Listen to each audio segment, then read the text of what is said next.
And welcome to Ask or Tell Me Anything. I like that song for Ask or Tell Me Anything. It has a little bit of an Ask or Tell Me Anything vibe, as the young people say to it. Our number today, as always, 888-720-9677. If you prefer the alphanumeric thing, it's 888-720-WNPR. You can talk about anything you want. Obscure South American animals, scholars from the Middle Ages, or, there's like a trial in Manhattan. You might want to talk about that. Or you might want to talk about what the first caller, Bob from West Hartford, wants to talk about. No matter what, you will be welcome. I think we can say no matter what. But Bob from West Hartford, hi, you're on the air. Hi, Colin. Well, you asked me to be gentle, I think, in your promo, so I'm going to say that this doesn't really apply to you, Colin. But I read that essay that was written by the fellow from NPR and thought, wow, this is like how I feel exactly. Just in the last couple of weeks, I've been thinking, the All Things Considered comes on, and I start listening to it, and I'm like, oh, man, this is just isn't me anymore. And just wondering, whether you have felt the change gradually over time with the thrust of content on there.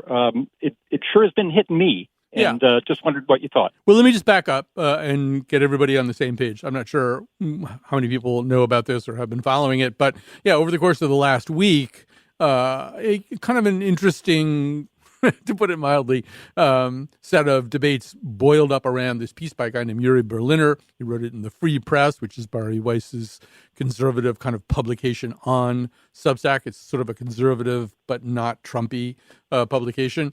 Berliner works for NPR. I believe he's some kind of business editor.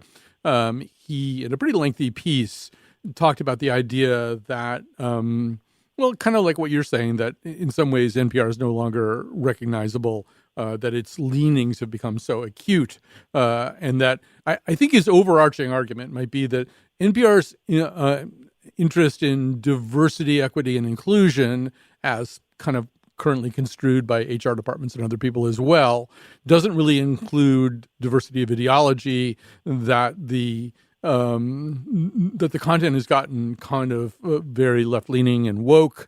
But I also want to quickly divide it into two pieces. And then I really want to hear what your thoughts are, because I think this is really important.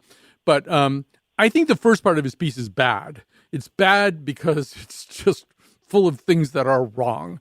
In the beginning of his piece, he uses three major stories: the Mueller report, the Hunter Biden laptop, and the origins of COVID-19, and argues that basically NPR took a position on these things and didn't report the truth, and kind of built up one argument about it to the exclusion of another. I'm not going to have time to go through all of this. I would say that the best rebuttal to this was, oddly enough, done by a congressional staffer named Aaron Fritchner on X. I would encourage people to seek it out. He kind of goes point by point through this stuff. But, I mean, Berliner's just wrong, for example, in suggesting that Mueller found no credible evidence of collusion. He found a ton of credible evidence of collusion. What he didn't find is the thing he needed to see in order to bring charges on that basis. And he had set the bar for that really, really high, unusually high.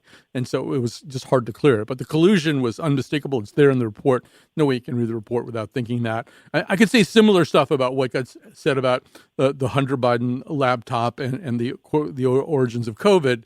Not only are these not settled in the way that Berliner thinks that they are, but and Fritchner, of all people, documented this, that NPR basically did the stuff that Berliner wanted him to do. I mean, NPR, I think, incorrectly did report that there was no evidence of collusion in the Mueller report. So, that stuff, I think, is wrong. He doesn't know he doesn't know what he's talking about. Yep. But then the second part is the idea, and I'm going to try to find some way to phrase this as artfully as I can, but the idea that that in terms of content, public radio has become increasingly obsessed with issues of identity, maybe to the exclusion of lots of other things. And that we are, and I mean, you're not the first person I've heard from our listenership to bring this up too. People with, left of center political positions and a history, a history of really caring about a lot of these issues of diversity and inclusion feel over lectured to in a kind of medicinal tisk way, or they feel as though NPR is incapable of reporting 2 or 3 stories in a row without having to impart some lesson about DEI within at least 1 and possibly 2 of every 3 stories. You said that very eloquently. That's exactly where I come down on this. Yeah, and I hear you. I think that part is the thing we have to have a conversation with. Now, I think you'd agree, Bob, that it's such an amorphous thing.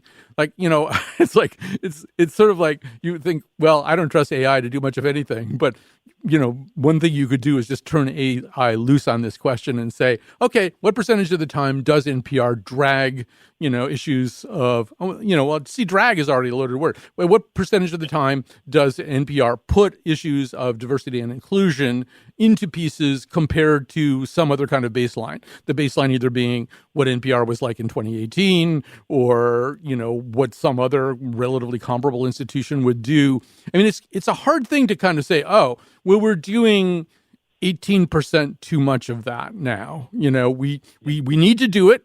Diversity, equity, and inclusion are important issues in American society. Systemic racism hasn't gone away, etc. But we're doing too much of it.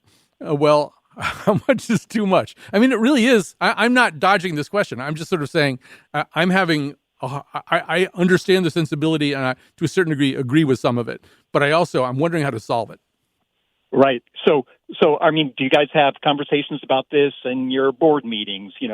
Is this a topic of conversation at NPR? And are people concerned about it enough to say, do we need to do a course correction here or not?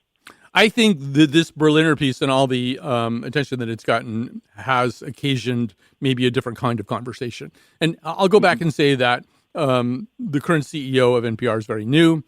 Prior to her, it was this guy, John Lansing. And John Lansing, as he came in, did this thing that I think Berliner writes about, where he just said DEI was going to be the North Star, that in his strategic plan for NPR, it was like a 3-year strategic plan, DEI was going to be the North Star. And I think that's a mistake, too. I think DEI is super important. I don't want to be understood to be minimizing it all. But, we're a news organization. Our North Star is to give people an actionable picture of reality by reporting things accurately. And obviously what goes with this also is a certain amount of analysis and commentary, and that's where you kind of get into gray areas. But that's our North Star. Our North Star is to tell people what they need to know about the world that they're living in, and we really, as a moral and societal imperative, ought to include DEI as part of our mission. But to make it the North Star, I think, might actually be the thing that got us into the conversations that we're having now. Well, I think you've said that beautifully, Colin, and I hope that your voice is listened to in the decision-making process in this whole thing. It sounds like we're pretty well aligned on this stuff. It would be a first in any organization I've worked in that my voice has been listened to in decision-making things. I think people know better than to do that. But I'm glad we're talking about it. It's something that I've heard, as I say, from people like you or left of center. They're not dismissive of these issues at all, but they feel it's overloaded. There's too much of a thumb on that scale, and it's kind of getting in the way of a clearer picture of reality. And if a lot of people feel that way, then we need to have that conversation. I will say one last thing that'll really get me in trouble, which is that NPR's current CEO, and she's very new, Catherine Maher, put out this kind of response, a public response to it, that just reads like a commencement address or something. It's just full of all these gauzy bromides and stuff like that. And it doesn't do what this guy Fritzner did. First of all, it doesn't get right down and rebut the stuff that's wrong. And then say, okay, here's the other stuff. Here's in easy to understand, not corporate speak terms, how we're going to think about that. It was the opposite of the response that was needed. It was depressing to see that. But anyway, Bob, thanks for your call. yeah, you're probably going to cost me on my job, but I don't care. It was a good call anyway. So our number is 888-720-9677, 888-720-WNPR. If you've been following that story and you have your own thoughts about it, please feel free to call in, 888-720-9677.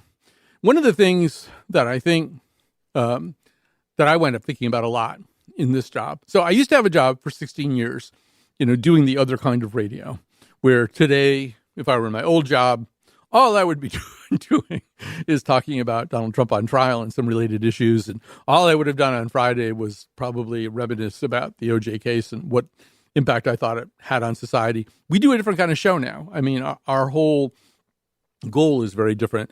And we, for the most part, try to go places that other shows don't go and engage you on topics that maybe you wouldn't even believe that you would find interesting. And I like that. I like doing the show that way.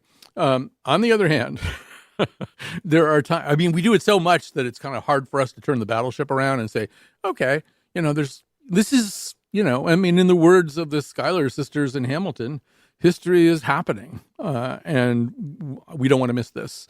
And so, yeah, I mean, my attention is very much occupied right now. First of all, with the thing that Bob was calling about, I thought I'll spend a lot of time all weekend thinking about it. And also with the fact that a former president of the United States is on trial, and that, and these things are all kind of linked together, too. One of the problems with Berliner's piece is that a lot of the stuff that he talks about is stuff about which we're not even able to come to any kind of national consensus about the truth, because that's one of the things that got broken over the last 8 years or so. That's and our standards have changed so much. I have to go to a break here. Our standards have changed so much that you really hear people say stuff like, well, yeah, I mean, this is just a trial about paying hush money to a porn star. I don't see why this rises to the level of anything significant about an ex-president, a guy who wants to be president, paying hush money to a porn star, possibly in a way that violates laws on election expenditures. That's not, that's, and they're sort of right that compared to, I don't know, January 6th or taking classified documents, it may be not at that level, but like we've really slipped when we're saying, well, geez, I don't know why that's a big deal. I mean, 20 years ago, that would have been a big deal. Of course, 20 years ago. Well, anyway, we'll take a little break right now. We'll come back. Our number, 888-720-9677. You hold me close, though feelings have changed. I'm not looking for answers, and your questions remain. I'm the ghost in all your yesterdays. You can't change the dark in today, and you can't wish the feelings away. Secrets will always try to escape. I finally feel like I am breaking the grave. I love America better than you. Her dirty water and her hot dogs too. Purple mountaintops, jazz and soda pop. I love America better than you. Well, happy independence. I hope you weren't dependent. All right. Welcome back. The number is 888-720-WNPR. It's Ask or Tell Me Anything. I guess the people who want to call up about what we are apparently calling on the computer screen NPR turmoil. I think the New York Times used that term, and the New York Times used that term in a headline too. I'm not really sure it rises to the level of turmoil yet, but maybe it does. But first, we want to talk to Molly in Barkhamsted, the native land of our senior producer, Lily Tyson, who would like to talk about Scrabble. Hi, Molly. Hi. So, Colin, I used to live in Collinsville and frequented a really cool cafe, Gertrude Analysis there. And it was an independent bookstore / cafe. They were trying to replicate, and they did in most ways, Gertrude and Alice in Paris that had that bookstore there that people like Ernest Hemingway and artists and all kinds of people would stop in. Yeah, I mean, Collinsville is frequently regarded and termed the Paris of Central Connecticut. So you can sort of see why they would go there. So anyway, they were incredibly creative couple. They created the cafe and did wonderful things. One of the many things that I happened to be there for was a bunch of us just hanging out and came up with the idea of having the now famous Collinsville Parade. Mm-hmm. And that basically was a lot of people from the Axe Factory would go there for coffee and to hang out. And so those artists went there, and musicians and people that had little illegal places to, hang out, and they weren't supposed to, they didn't have licenses or permission or whatever. But anyway, their version of Scrabble was 3 people that would just happen to be in Gertrude analysis at the time would play Scrabble, and they only kept score collectively. So the 3 people would take their turn, and all their scores would be added up together. And then at the end, they would keep a track. They would just put the total of the scores of the 3 people. And then the only competitive thing about it was that then another 3 people would play, and they would try to get the totals of their game to be really up high for bragging rights of, the 3 of us. Yeah. This sounds incredibly complicated, and I think it's important for us to acknowledge that Scrabble is not meant to teach skills of collaboration. It is meant to be a vehicle by which people use their knowledge and intellect to crush the souls and spirits of other people. And I think the more we get away from that, the more America's in danger. All right, we have to go back to the topic we began with because a lot of people calling up want to talk about it. We are going to begin that process with Andy. Andy is in Portland, Connecticut. Hi, Andy. Hey, Colin. So I just wanted to bring to your attention that, first of all, I appreciate NPR. They take on tough topics. They don't dodge for them. It's why I'm a donor. And at the end of David Folkenflick's article, there's a disclosure. Let me read you the last sentence. Under NPR's protocol for reporting on itself, no NPR corporate official or news executive reviewed this story before it was posted publicly. And I'd like you to kind of go off on that, because for me, it looks like, we're just, we're going to report on what's going on. We're not going to try to hide this. No, I think that's true. I mean, first of all, David is somebody we know and like a lot, and he's a terrific reporter, and he's going to do a good job when you give him something like this. In terms of that thing, that's not unique to NPR. And quite frequently, when there's a story about the media entity or the press entity that somebody works for, and somebody within that organization has to cover it, that's often the arrangement. I've seen that happen at newspapers I've worked for as well. I think the New York Times does it with certain kinds of stories that are critical of the New York Times. I mean, it's the only way you can do passable reporting on something like this. You've got to be free to do it without interference from the people who are affected by it. So, I mean, I'm thrilled that NPR did that. That's the right way to handle it. I thought David's article was really good. Agreed. And and the disclaimer is that's the way it should be done everywhere, and it is done at other places, as I say. Okay. Well, thanks. Thank you. Thanks for your call, Andy. Here we go with Chris in Avon. Same topic, I believe. Hi, Chris. Hello. My thought when I was reading about this controversy is that the business editor that wrote the article, he was kind of saying there's not enough diversity in voices.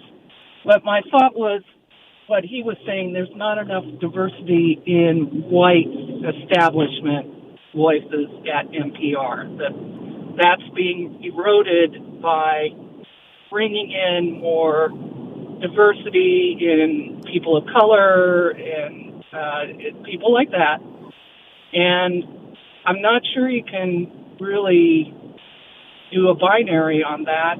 And I've reflected over the years how much I've appreciated the new diverse voices they brought in, like Gene the media movie critic. I thought he has really brought in a great perspective on movies and TV, and having other voices, and I just feel much more enriched by that.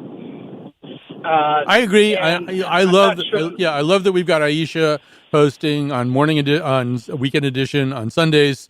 I think that's great. It's a kind of voice, literally a kind of voice that I think a lot of NPR listeners don't typically associate with NPR. I love Eric Deggans. I think that's who you're talking about right now.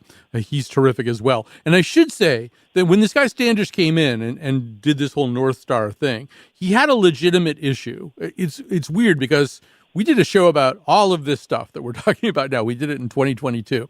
And at the time, there were two poles of criticism that were opposite poles. One of them was, and this kind of speaks to some of what you're saying, Chris, is that there was a feeling among employees of color at NPR that the chances for advancement were low, that you had people like Sam Sanders and Audie Cornish and people like that going off to other places, sometimes kind of saying, well, I just don't think there's that much for me here beyond what I've got right now. Sometimes not saying that, sometimes maybe even denying that was the reason. But there was that sense circa 2021, 22, that there were talented people at NPR who were people of color who didn't fit some kind of preconceived NPR mold, who didn't think that they really stood an even chance of getting ahead. So there was sort of that. But there was already in 2022 the criticism that's being made by Berliner. That's the opposite criticism, which is in a very flabby way of describing it, NPR's too woke. So they're both there. But I totally agree that in terms of adding people who think differently, look differently, bring in a whole different set of sensibilities, I think that's crucial in terms of meeting audiences where they are. The problem with it is that a portion of the audience is feeling as though we've gone too far, maybe not with the people, but with the way topics are handled, with the way representation is handled in story after story, and that we're losing their confidence, or we're just starting to seem kind of formulaic and repetitious. And what alarms me is the criticism is not coming from people way over on the right. It's often coming from people on the left. But you're saying, and I think it's an important point, that you're really enjoying some of the people Eric Deggans has been with us for a long time, but yeah, I think the people are really important. Right. And I find that it's hard to get out of the silo of certain kinds of media, like the New York Times, NPR, because so much newspapers and other sources have diminished. Mm-hmm. And are hard to, there's not as many voices out there that may be, providing a more moderate, not totally leftist, though I don't think New York Times or NPR are leftist. I think they just try to be diverse. Well, yeah, and I do feel like I'm in a silo. Yeah, it's a hard problem. I mean, if you take the New York Times, there are people, particularly a lot of people in Manhattan, who are readers of the New York Times, and they're really mad that, that Bret Stephens and David French and Ross Douthat and people like that are in the New York Times. They just don't think that there shouldn't be any representative of conservative viewpoints. They don't want it. They don't want to read it. They don't want to hear it. I don't think that's tenable. It's not tenable to me anyway. I think we really do have to hear from lots of different places. And something like NPR or the New York Times should be like a multivitamin. You should be able to take it and get a lot of different kinds of nourishment.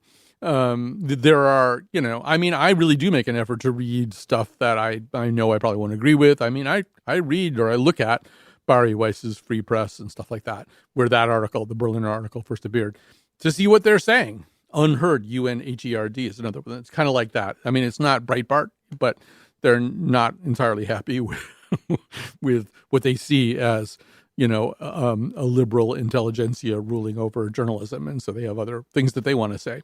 And I want to know those things too. But I also want to hear from really diverse voices. So it's hard. It's a supermarket. and a multivitamin. It's hard to do all these things. All right. I've only got a minute and 40 seconds here, but let's see how far we can get with Neva from Cromwell during that time. Hi, Neva. Hi. Thank you so much for taking my call. I was just calling because this is the subject I've been interested in for a long time, and because I've noticed ever since the Me Too movement, it was a great opportunity for women to try to get some rights in and things like that, and black women was certainly did take their opportunity, and boy, have they run with it. But in the meantime, white women have been left in the dust. I mean, I don't know. I mean, when somebody says something like that, you kind of, I feel the same way as I do when I'm contemplating Yuri Berliner's stuff, which is I want to know more. I want to sort of see whether that kind of stands up to empirical analysis. And it's probably a conversation I'm not entirely ready to have at the moment. However, the good news or the bad news is we have to go to a pledge break anyway. So saved by the pledge break, maybe. We are going to do a pledge break here. I do want to say that, first of all, I hope you appreciate the fact that here in public radio, we're willing to have conversations about public radio and whether we're doing this right or not. And I hope you will support what we do on this show. This is a tough pledge drive for us. We're coming to the end of a rocky, complicated fiscal year for public broadcasting in general, and for us, but in particular, I would really appreciate it if during our time you could make a pledge. Last question.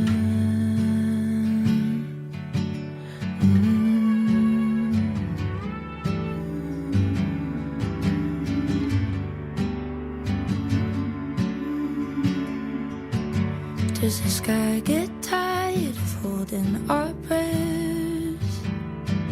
Do they even make it up there? Even if I could see behind the curtain.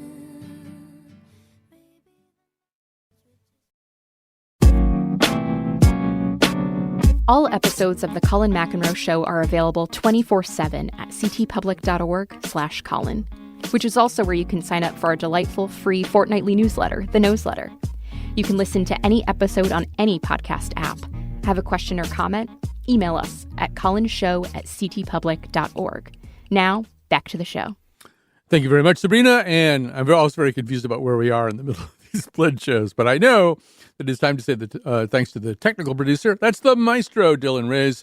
Jonathan McPence is the producer of this episode. He's the one screening, or possibly screaming. I can't hear him. The calls. When you call 888-720-9677, 888-720-WNPR. Our senior producer is Lily Tyson. She's around here somewhere, I think. And we are taking calls here. So let me just say that you don't have to call up about anything we've talked about so far. And it's ask or tell me anything. So the rules are that there kind of are no rules. You can call up about something obscure or quotidian, or you can call up about one of the burning issues of the day. I kind of feel like there are some good burning issues of the day for once. I mean, I think about this stuff all the time, partly, I guess, because I'm in the kind of the home stretch of my career as a journalist. And I think about all of the things that I've been through and lived through and things that I've tried to help cover and whether or not I did a good job. I was thinking about that a lot last week when the news that O.J. Simpson died came out. And, you know, I was just getting started. I'd been a newspaper columnist, newspaper reporter for about 20 years at that point. But I had also just started out in talk radio, and I didn't know how to do talk radio. And it was the other kind of talk radio anyway, where you go on the air pretty much every day with not much of a plan, and you're kind of living from 10-minute chunk of airtime to 10-minute chunk of airtime. And I mean, so many things that are wrong with America right now, so many things that are hurting America and making it a very distorted place. You know, a lot of them, you could see them. There is no single Rosetta Stone to understand America in 2024. There just isn't. There's a whole bunch of Rosetta Stones. And I think the O.J. case, the Simpson case, the Brown Goldman murders, which is what you should call them, that's one of them. So many things that we're still dealing with right now, including that idea of consensus about truth. So many things were contained in that case. And I think another thing that was contained in that case, and I consider myself pretty complicit in it, is a newfound laziness in journalism, where people doing a certain kind of journalism in particular. I think in particular of cable news networks, which were, newer back then, and people who do talk radio. You're always wondering what you're going to talk about and whether you have good ideas for things to talk about, things that people will care about, maybe things that people will call into a show about. And when OJ came along, it sort of meant that if you hadn't, if you were, say, I don't know, Larry King, and you didn't have a really good plan to do anything else, and you and your producers hadn't really geared up to handle another topic, on any given night, you could do a show about the Simpson case, almost no matter where we were in the history of the Brown Goldman murders. You could do that show, and a certain segment of the public would tune in, and even if there wasn't anything new said, and even if Faye Resnick was on for the 9 millionth time, you would keep some of your audience, and maybe even keep them pretty well. And I think that a lesson in laziness was learned, and we started to understand things in terms of what I think Frank Rich called mediathons, that whether it was the Clarence Thomas confirmation hearings and Anita Hill's appearance at them, or the OJ case, or that if a story had certain elements to it, you could just run with it for days and days and weeks and months and maybe years and years, and really not have to refresh your knowledge about other stories. And I think you can look at that. And it was also happening at a time where data about so-called overnights, overnight ratings, gave certain kinds of broadcasters and cable people more nuanced and granular real-time information about how their shows were doing and what kind of topics were working. You go easily from that, way back in 1995 to now where, over the last 5 years, the news-consuming audience of Connecticut, excluding the audience that relies heavily or close to exclusively on public broadcasting, but everybody else knows way more, has been told way more about the Jennifer Dulos murder case than they have been told about any other subject, because it's possible to look, even for what used to be called newspapers, to look at what gets read, what gets clicked on, what gets open, how long does it stay open, and know that, yes, even though there's really no need for another story about this case and that there's an awful lot else going on in the world, we can still do it, and it would be in our best interest to do it. And so they do it. And that, I think, is a tendency that always existed. The Evelyn Nesbit, Stanford White murders, at close to the turn of the century, those were kind of like that too. But it's much more, it's sort of Moneyball. The advanced metrics are much more determinative, I guess. And I think a lot of that started with OJ. I just look at all of those things that happened at the time. And I think that was, no OJ case, no Kardashians. I think that's probably fair to say. The Kardashians became famous because their father had been famous because of his association with O.J. Simpson. We got early warnings about Alan Dershowitz and Henry Lee. I'm not sure we paid enough attention to those warnings, but we did get them. So much happened in that case. And I think some of this cynicism and defeatism that has kind of cloaked America begins, or at least is significantly contributed to right at that time. All right, I'll stop babbling. The number, 888-720-9677. I'm still open to calls about NPR's, about the Yuri Berliner story and whatever NPR's virtues and faults might be. 888-720-WNPR. And we are going to take a call from one of our regular callers. That would be Mary Jane. Mary Jane in North Stonington. Hi, Mary Jane. Oh, hi there, Colin. I'm so happy to hear you talking about slanting. Slanting news. Yeah. And I think that we all have to grow up and realize that if you really want your opinion out, you have to own a press. That was said by Benjamin Franklin. Because there's always going to be people telling you what to print. But what I really wanted to recommend was a very good summary by Victor Davis Hanson called Why World War II Matters. Half an hour, all the statistics. And the gist was the people who made the most material, which was the United States, because we were Fortress America, won. The people who had the the most propaganda lost. It was very, very interesting. So that would be a very nice slant. And I think a lot of people in the United States know quite a bit about World War II due to various documentary television shows and movies. So it might be good to review your knowledge with that. Yeah, no, I think a lot of our information does come from Saving Private Ryan and Band of Brothers and stuff like that. It's interesting that you're bringing this up too, because I'm first of all, I'd be. So is this the thing? This Victor Davis Hanson thing? Is this something written or? It's him lecturing. Oh, a lecture. Okay. It's only half an hour though, and he uses all the numbers. Yeah. He tells you the name of the countries that were involved, which is stunning number, kind of like now, all these different wars all over the world. And then, because an American soldier could be sent to almost anywhere and be fighting in World War II. Very odd, very odd. If you just put in Google, why World War II matters, you'll get him half an hour. It's very enlightening. We should add, Victor Davis Hanson, speaking of slant, is a really conservative guy. Not that there's anything wrong with that, but if you want to diversify your information intake and you feel like you're getting too much liberal verbiage or whatever we're being accused of right now from NPR, go read something or go watch Victor Davis Hanson give a speech about World War II. He's a super conservative guy. I just also quickly want to say that I totally agree with everything that you're saying about what Americans know about World War II and how a lot of it comes from culture rather than from actual history. I do think also that culture is a really good way to understand certain things.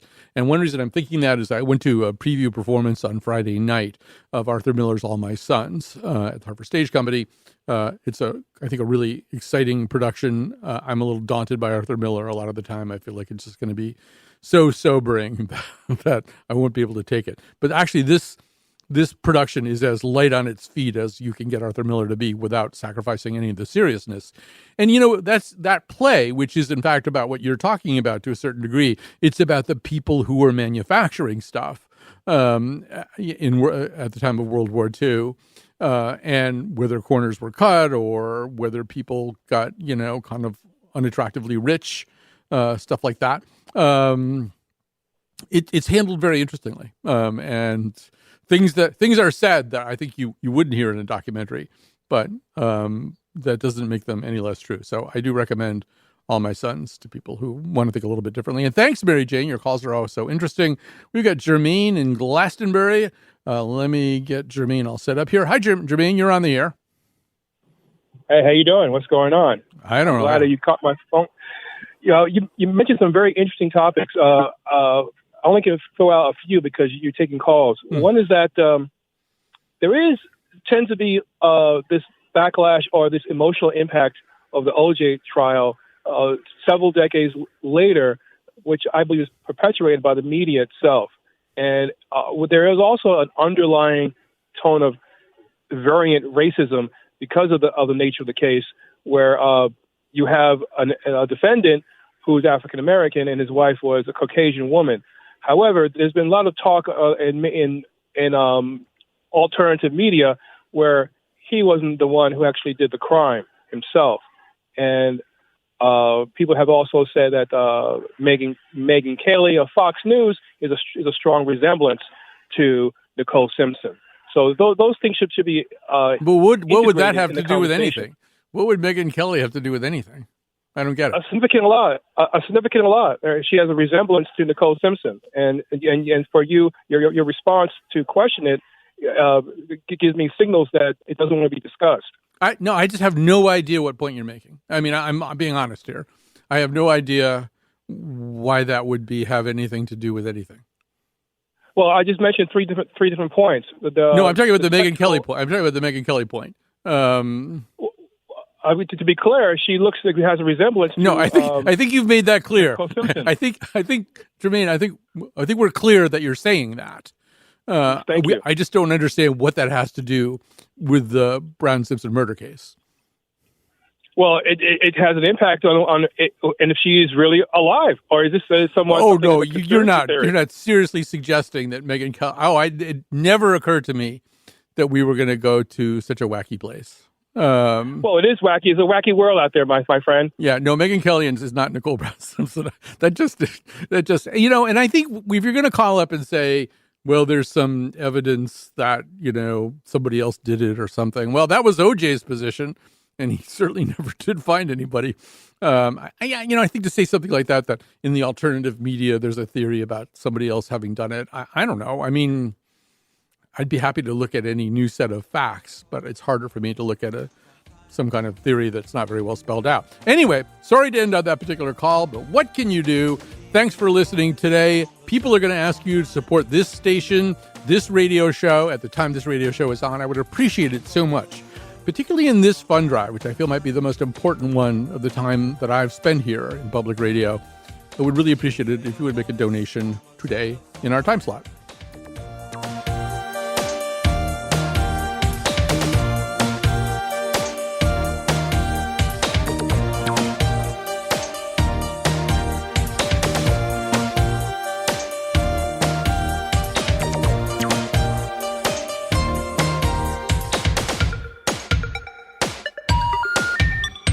The number you have reached has been disconnected.